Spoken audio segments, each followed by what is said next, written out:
Good morning, and I want to address a few specifics with respect to the trial of State v. Arias.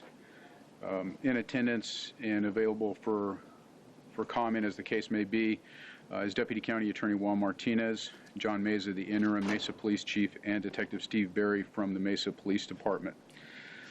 First, with respect to the outcome from today, it's often been said about our political system that our constitutional republic and the process in which decisions are made is incredibly imperfect and messy, but it's the best system we have. So too, what I say can be said of our criminal justice system, that at times outcomes are not what we would like or what we would otherwise expect, but it being a human endeavor, it's the best system that we have, and I, for one, wouldn't trade it for any other. Under Arizona law, and consistent with previous U.S. Supreme Court jurisprudence, when it comes to issues involving the imposition of the death penalty, Arizona provides for juries to make that determination, following what is typically a lengthy process even before a case gets to trial in developing information and ensuring that every due process right of a defendant under both the U.S. and Arizona constitutions are observed, protected, and provided for. Additionally, because we are within the Ninth Circuit, there are even more steps that both the state, defense, and the court are obligated to pay particular attention to in order to ensure that records are clear, thorough, and will withstand any subsequent appellate review to ensure that the state of Arizona, in handing out justice, did so in a constitutionally permissive way. We are at an end at this point with having this case reviewed by a jury and make determinations. Initially, in the guilt phase, a jury returned a unanimous verdict finding the defendant guilty of a capital eligible homicide, and subsequently did find the presence of an aggravating factor rendering the defendant eligible for a capital sentence. In the first sentencing phase, a jury was unable to reach a verdict, and therefore under Arizona law, the court was required to impanel a second jury. Now, after the second sentencing phase, where a jury has been unable to reach a verdict, Arizona law is equally clear. And I'll refer you to Arizona Revised Statute Section 13-752 and its paragraph K. And to read the entire paragraph for you. At the penalty phase, if the trier of fact is a jury and the jury is unable to reach a verdict, the court shall dismiss the jury and shall impanel a new jury.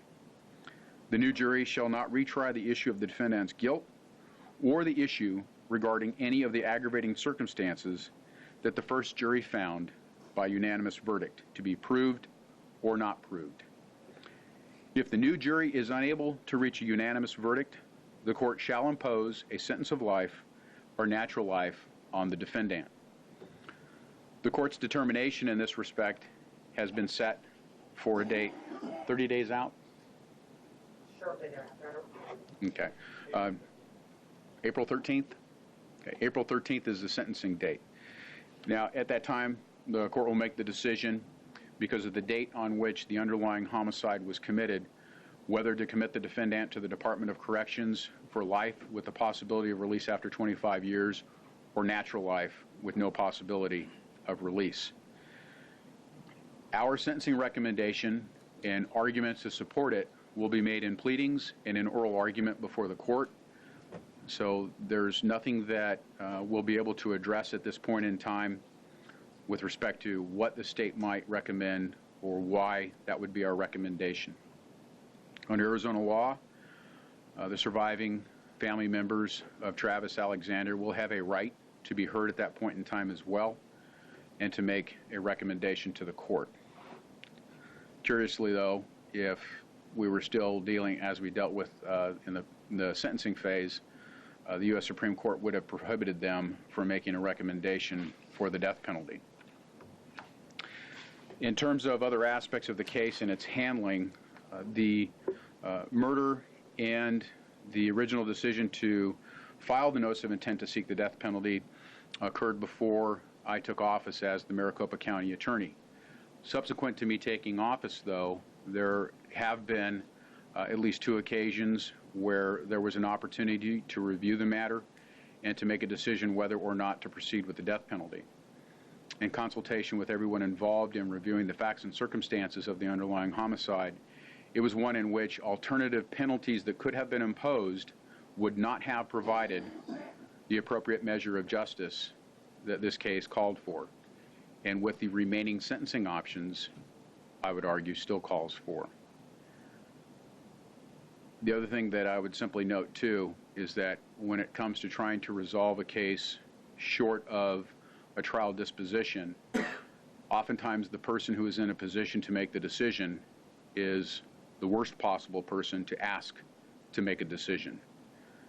And I think given the history and what everyone has been able to observe over the course of this trial, the person who was in a position to make a decision that could have ended the process was the worst possible person to ask to make a rational decision.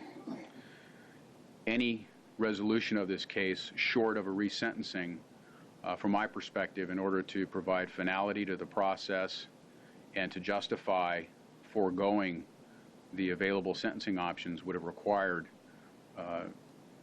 a waiver of appellate rights.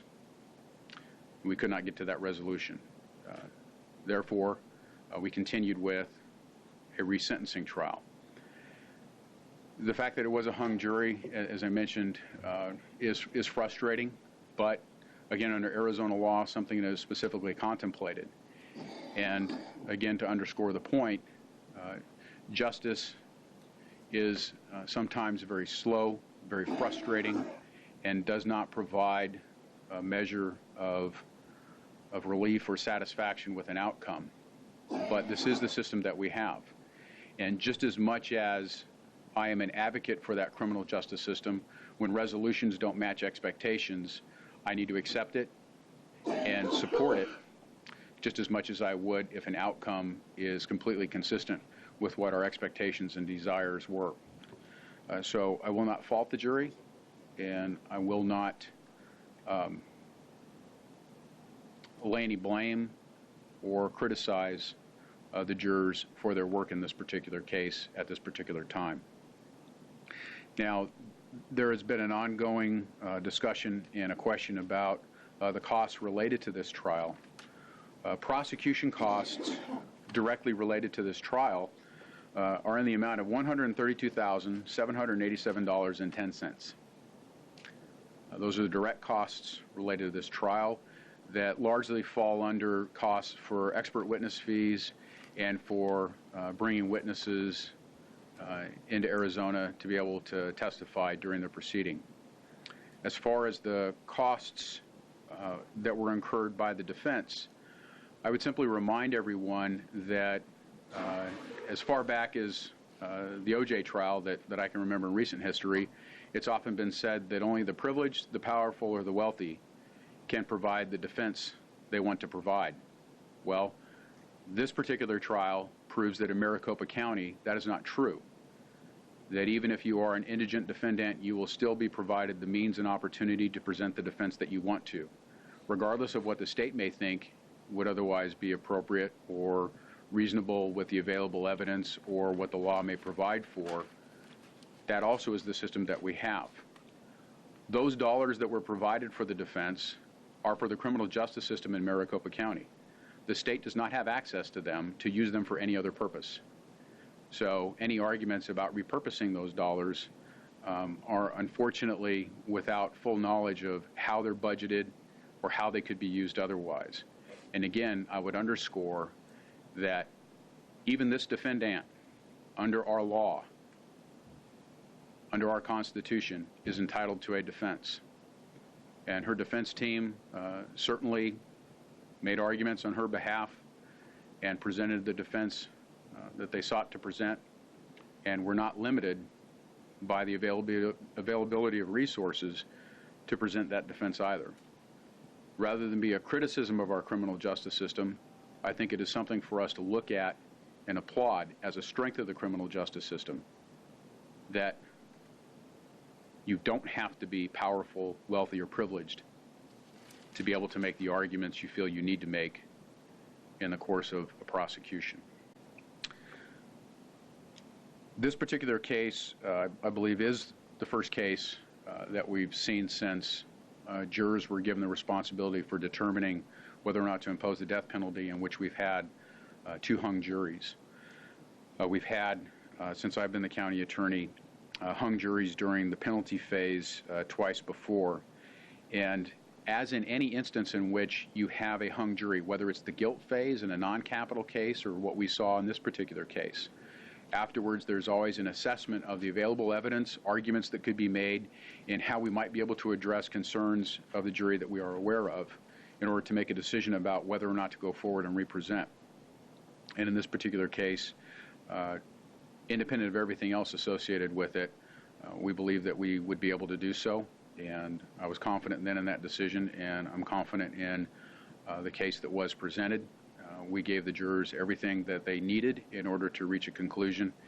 And again, as I said, the fact that they didn't is a circumstance attendant to the process, and one that I'm not going to criticize.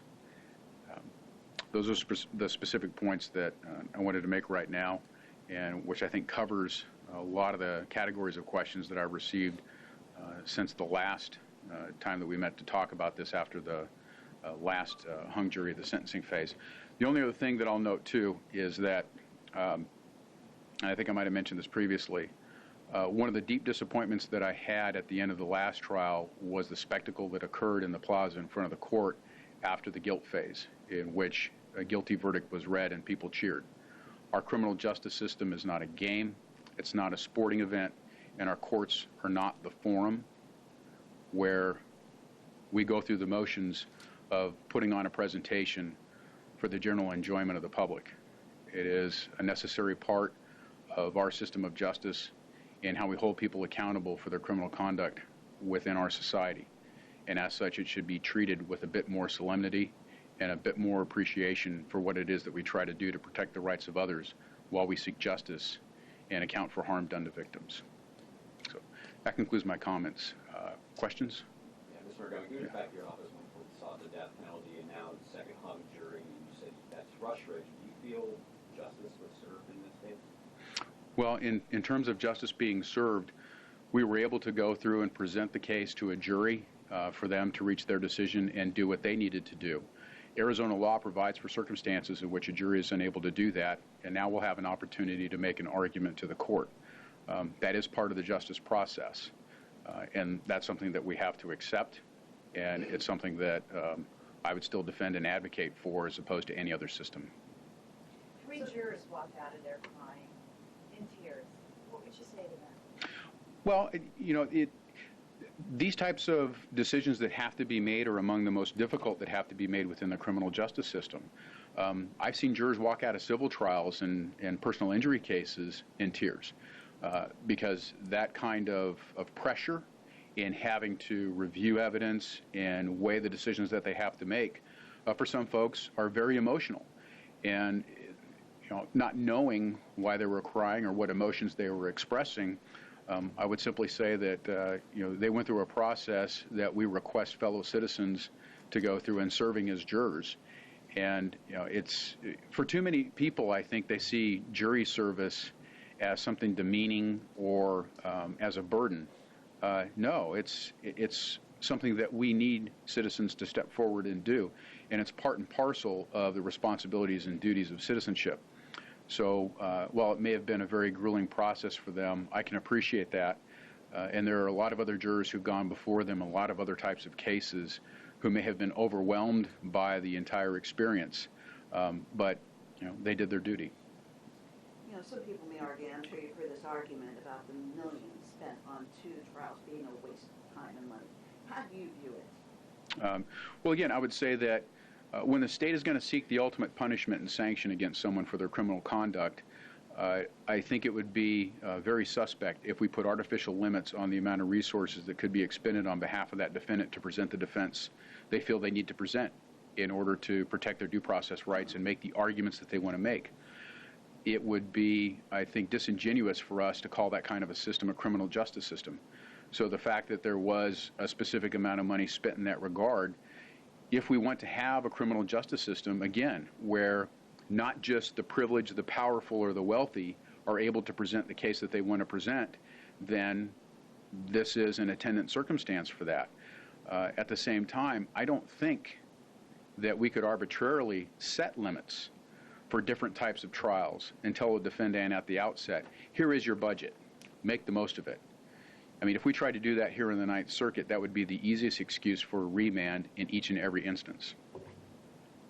Travis Alexander's sister, as she was leaving court today, said the real justice for Jodi Arias will come in the afterlife when she burns in hell.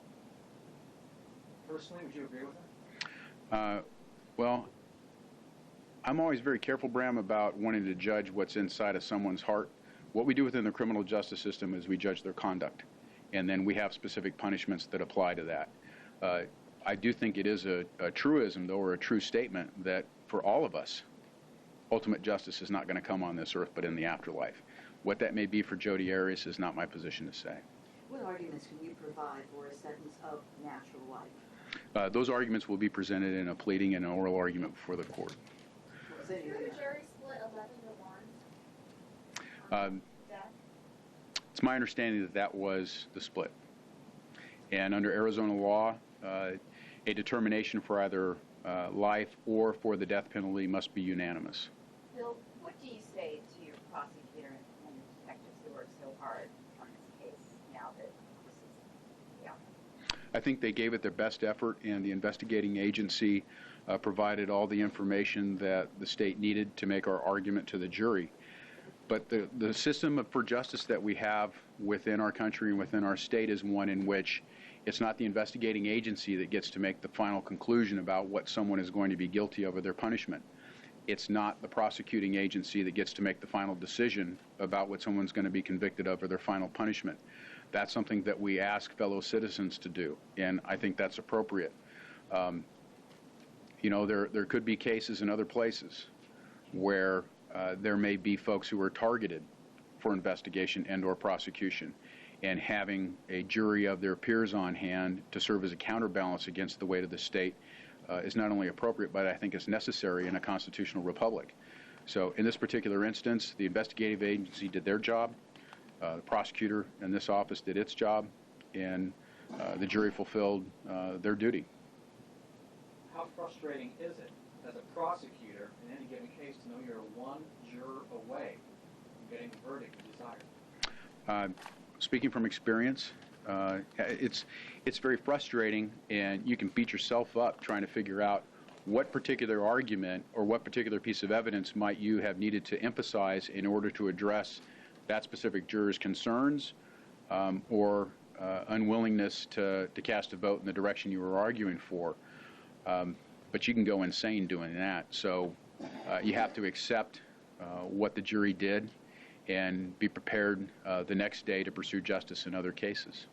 Is Mr. Martinez available to speak? He is available for comment, yes. I have one more question.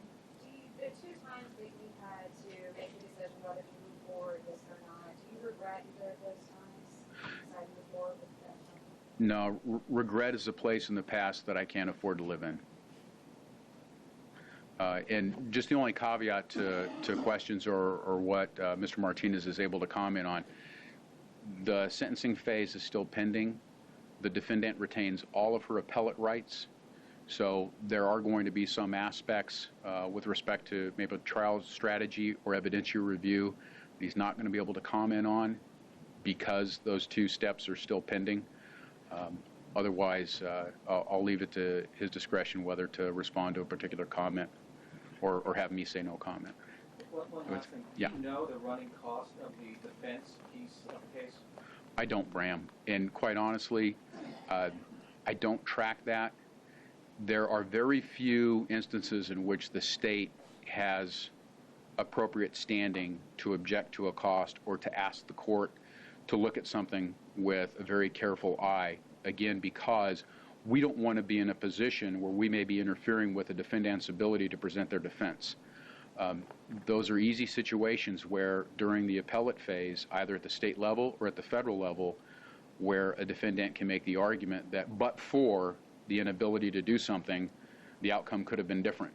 And in the Ninth Circuit, we literally can't, no pun intended, afford something like that to occur. Okay. Any other questions for me? Anything that wants to be asked of Just one others? more thing. Earlier you alluded to, I haven't covered this case very closely, as I'm sure you know, but alluded to a person who was in a position to make a decision and it was the wrong person. What were you getting at there? Right. Well, oftentimes when I've been engaged in plea negotiations with the defense, and I'm talking in general, and we come to an agreement that this would be a very just outcome, and we aren't able to get there. In conversations, whether it's in a settlement conference in front of the court or just between counsel, there's the observation, yeah, well, it's the defendant who's in the position to make that decision. And if they were capable of making good decisions, we wouldn't be here in the first place. So I wasn't trying to be circumspect, but that's the context we often have to deal with. Any other questions? Okay, thank you very much. I don't have any prepared comments for you, but if you have any questions, and Is there a sense of relief right now, Mr. Martinez, in kind? well, this was, if I wasn't doing this case, I would be doing another case. So to answer your question directly, it's I'm not really sure, what emotions are associated with this. It's just a case, and there was a verdict, and that's all it is. It's just a case, something you've devoted your life to for how many years now, that's consumed all this publicity, this drama, it's just a case, really? There has been a lot of publicity, but there have also been other cases that I've handled in the interim. I'm sure that that between the other case and this one, there was the case involving Brian Wayne Halsey, who killed a police officer out in Glendale, and he was sentenced to death. So it really hasn't been just this case. It's just one of the cases that I do as part of the job. What were your thoughts when you heard that the jury was, there was a mistrial? Well, like any other case, you always think of how that is going to affect the family, in this case, the family of Mr. Alexander. So my thoughts were with them. You initially took them back into a room and then came out, and then the judge read, declared a mistrial. What did you say to them? I don't think that they would want me to share what I said to them. If they want to talk about it, I'm sure that they will be available at some point to discuss it. Have you developed a sense of resignation that it would come to this, there would be another hung jury, or that they would come back with a life sentence? Is that an accurate feeling, resignation, or? At what point? I mean, Yeah, well, that's what I was wondering too. no. So the answer is no.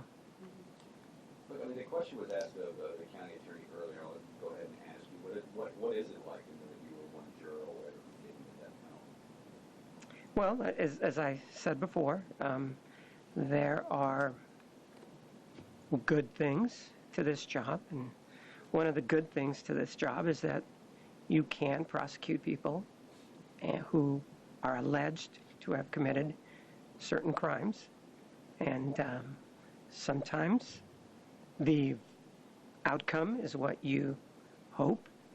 Other times it's what the system provides you, so you accept it and you move on.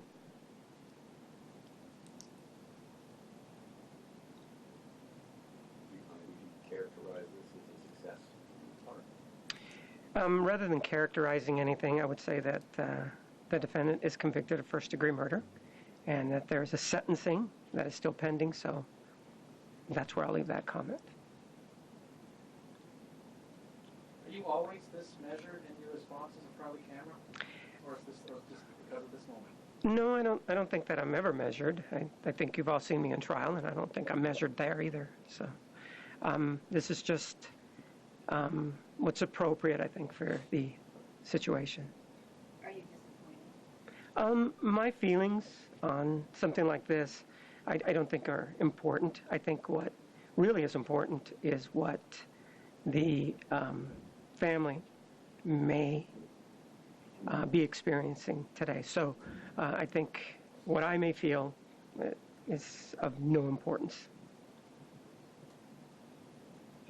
I'll ask you what I asked County Attorney Montgomery regarding what Travis Alexander's sister said. Jodi Arias' punishment will come when she burns in hell. On a personal level, do you agree with that? Well, I'm not up here to speak about things from a personal level. So if that's what she says, then that's how she feels, and I respect her feeling that way. I'm sure that this was very traumatic and disappointing for her. How possible is it that she might, I think it's highly unlikely, I'm not going to judge, but what do you think is the possibility of her getting life with parole? Well, that's still pending, so it would be inappropriate for me to even go near that question. We're going to address it on April 13th, and of course, the judge will make the decision, whatever she thinks is appropriate. And like the jury, whatever she decides, we'll accept.